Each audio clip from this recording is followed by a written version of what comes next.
Welcome sa Panlasang Pinoy! Tuwing bagong taon, kanya-kanya tayo ng New Year's resolution. Karamihan sa atin gustong magbawas ng timbang. O yung iba naman gustong kumain ng healthy. In short, ayaw natin ng pagkain na mabigat sa tiyan. Kaya naman ngayong araw na to gagawa tayo ng isang dish na healthy na at masarap pa. At ang tawag ko dito ay Ginisang Repolyo na may manok.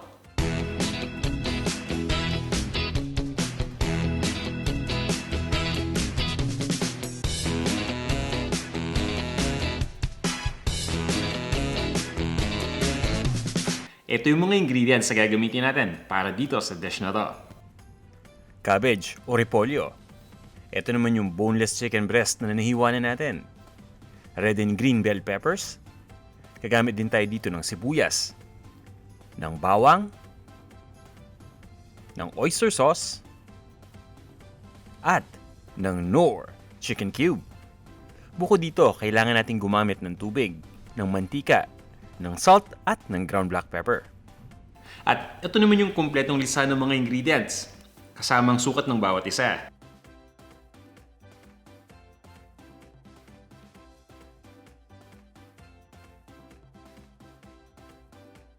Alam nyo, simpleng-simple lang itong dish na to. Kaya tara, samahan nyo na ako sa pagluluto. Magpapainit lang tayo ng isang cooking pot at lalagyan lang natin ito ng cooking oil. Pwede kayong gumamit dito ng canola oil, ng vegetable oil, o ng corn oil. Pwede ring extra virgin olive oil o olive oil. Walang problema pagdating sa mantika. At kapag mainit na yung mantika, ilagay na natin dito yung bawang. Igigisa muna natin itong bawang. At gusto ko dito sa bawang para sa aking ginisang repolyo ay yung medyo brown ng konti. So lulutuin ko lang yung bawang hanggang sa mag-light brown ito ng bahagya. Itong bawang ay dinikdik ko lang ng mabuti gamit ang almirez. Yung iba sa atin ayaw na dinidikdik yung bawang. Hihiwain lang ng malilit na peraso, i-chop lang so pwede natin gawin yon. Ngayon naman ilagay na natin dito yung sibuyas at ang gamit ko ay yung puting sibuyas. Pwede kayong gumamit dito ng shallots, pwede ring red o ng yellow onion. Kung nagmamadali kayo, isa-slice lang natin yung sibuyas ng kagaya ng ginawa ko. Pero pwede ninyo itong i-chop o pwede pa ninyo itong hiwain ng maliliit na peraso, yung tipong minced onion. Itutuloy lang natin ang pagluto dito hanggang sa tuluyan ng lumambot yung sibuyas. At ngayon ay ready na to. Mapapansin niyo, tamang-tama lang yung pagkakaluto natin sa bawang at malambot na yung sibuyas. Ngayon naman ilagay na natin dito yung manok. Ayan, gaya nga ng nabanggit ko kanina, ito ay boneless na chicken breast na hiniwa ko lang ng maninipis. Hiniwa ko ito ng maninipis nang sa ganun ay mabilis itong maluto at mabilis din itong lumambot. Pwede kayong gumamit dito ng manok na may buto pa, pero kung ganun ang gagamitin natin, ang suggestion ko sana ay pakuluan muna natin yung manok na may buto sa mga 2 cups of water na mga 20 minutes. At pagkatapos ay pipilasin lang natin yung manok o isi-shred lang natin. Paghiwalayin lang natin yung laman at yung buto at pagkatapos ay ilalagay na natin yung laman dito. Pagdating naman doon sa pinagpakuluan natin ng tubig, kung ang gamit natin ay yung manok na may buto, itabi natin yung tubig na ginamit sa pagpapakulo. Yun yung ilalagay natin mamaya. Mabalik naman tayo dito sa ating boneless chicken breast. Lulutuin lang natin ito hanggang sa tuluyan ng maging light brown yung chicken. Ayan, at light brown na yung kulay ng chicken ngayon, pero itutuloy ko lang ang pagluto dito. Ng mga 2 minutes pa, para talagang sigurado tayo na lutong-luto na yung manok at magkakaramelize ng konti yung onion. Kapag nagkaramelize na yung onion, mapapansin niyo yung lasa, medyo tumatamis ito. Ayan, at ngayon pwede na nating ilagay dito yung tubig. Ayan, 3/4 cup ng tubig ang gamit natin dito. Papabayaan lang natin itong kumulo. At isa-scatter natin yung chicken para maging balance yung pagkakaluto dito. At kapag kumulo na yung tubig, ilalagay na natin dito itong ating Knorr Chicken Cube. Gumagamit ako nito para maging buong-buo ang lasa ng manok dito sa aking ginisang repolyo na may manok. Pagkatapos ay haluin lang natin ito. Papabayaan lang nating matunaw itong chicken cube. At itutuloy lang natin ang pagpapakulo dito. Ang gusto nating mangyari ay pakuluan itong manok hanggang sa tuloy na itong lumambot. At habang nangyayari yan, yung tubig unti-unti na nag-evaporate. At sa oras na nag-evaporate na yung tubig ng kalahati o nag-reduce na ito ng kalahati, pwede na natin ilagay dito yung oyster sauce. Nakakatulong itong oyster sauce na magpalasa dito sa ating ginisang repolyo na may manok. Kaya kung meron kayong oyster sauce na available, ini-encourage ko kayo na i-try itong ingredient na to. Haluin lang natin ito at pagkatapos ay ituloy lang natin ang pagluto. Pabayaan nating mag-evaporate pa o mag-reduce pa yung sauce nito.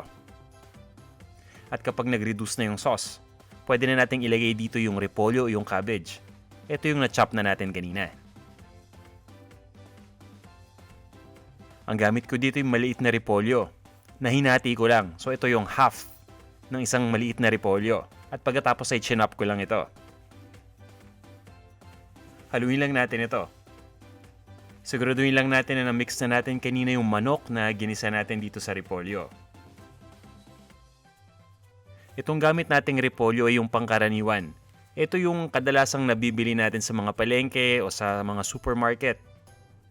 Kung gusto ninyong maiba or kung gusto niyo na mag-experiment, pwede tayong gumamit ng iba't ibang variety ng cabbage dito. Kagaya na lang ng tinatawag natin na Savoy cabbage. Pwedeng gamitin yan. O yung iba't ibang kulay ng repolyo, katulad ng purple cabbage, pwede rin natin gamitin para dito. Ngayon naman ay maglalagay lang ako ng tubig. Ito ay 1/2 cup ng tubig lang. Hahaluin lang natin ulit itong repolyo at itong manok. At pagkatapos, tatakpan lang natin itong ating lutuan.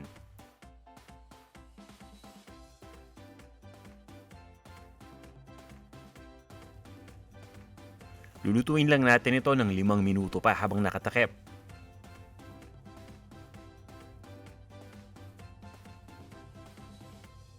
At makaraan ng 5 minuto, luto na yung repolyo natin.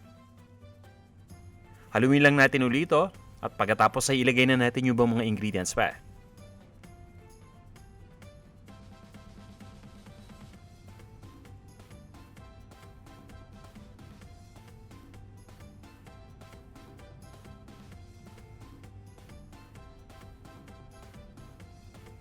Ilalagay na natin dito yung red at yung green na bell peppers. Ayan, tag-1 peraso ang gamit ko dito at yung maliliit lang. Ang ginawa natin dito sa bell peppers ay hiniwa lang natin into strips. At sandali lang natin itong lulutuin, mga 2 minuto lang. Pero syempre nasa sa inyo yan. Kung gusto ninyong malambot yung bell pepper ninyo, pwede pa ninyong i-extend yung pagluluto natin hanggang sa tuluyan na itong lumambot. At ngayon ay ready na tayo para timplahan ito. Simple lang ang gagamitin natin. Salt at ground black pepper lang. Importante na matikman muna natin ito bago tayo maglagay ng salt. Nang sa ganun ay tamang-tama lang yung amount na ilalagay natin. So ayun na yung salt. Ito naman yung ground black pepper. Pagdating sa ground black pepper, gusto ko medyo generous. Kaya maglalagay lang tayo dito ng tamang-tamang amount ng ground black pepper. Yung tipong malalasahan talaga natin. Ayan. At pagkatapos ay hahaluin lang natin ito. Siguraduhin lang natin na nahalo mabuti yung salt at ground black pepper. Pero dapat dahan-dahan lang yung paghalo natin. Manggagaling tayo sa labas, papaloob yung halo natin. At parang tinutos lang natin ito. Nang sa ganun ay hindi madurog yung gulay. At kung gusto ninyong medyo masabaw, pwede pa rin yung dagdagan ito ng konting tubig. Ayan, ready na to. Ililipat lang natin itong ating ginisang repolyo na may manok sa isang serving bowl. At iserve na natin.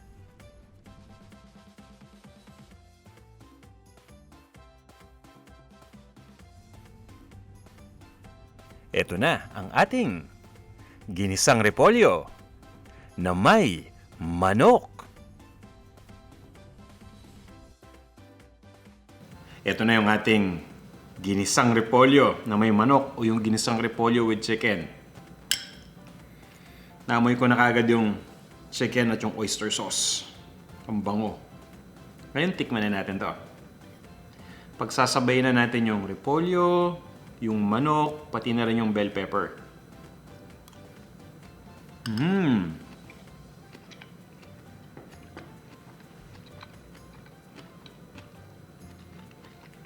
Malutong pa. Ang sarap.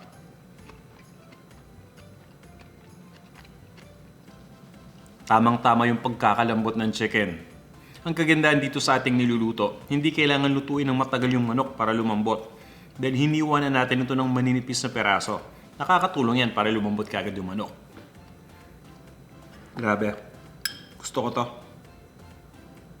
Alam niyo, kahit na simple itong pagkain na to, pagdating sa lasa, bumabawi. Masarap eh.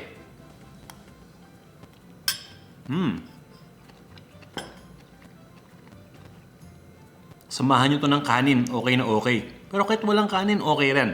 Panalong-panalo pa rin ng lasa. Kaya sana, subukan nyo tong ating recipe. Simpleng-simple lang gawin at masarap pa. Yan ang ginisang repolyo na may manok. Sana may natutunan na naman kayong bago ngayong araw na to. At kung nagustuhan nyo tong ating recipe, huwag nyo sanang kalimutang i-like itong ating video ha. At pakishare na rin. Sa inyo naman na hindi pa nagsasubscribe, pakiclick lang yung subscribe button. Nandito lang sa baba ng video natin. At paki-allow na rin yung notification nang sa ganun ay ma-notify kagad kayo ng YouTube tuwing may bago tayong video na in-upload. Maraming salamat sa inyong lahat sa walang sawa ninyong pagsubaybay sa ating mga videos. Talagang sobrang overwhelming ito at napaka-thankful ko sa inyo. Sana'y magkita-kita pa tayo sa ating susunod na video. Hanggang sa muli.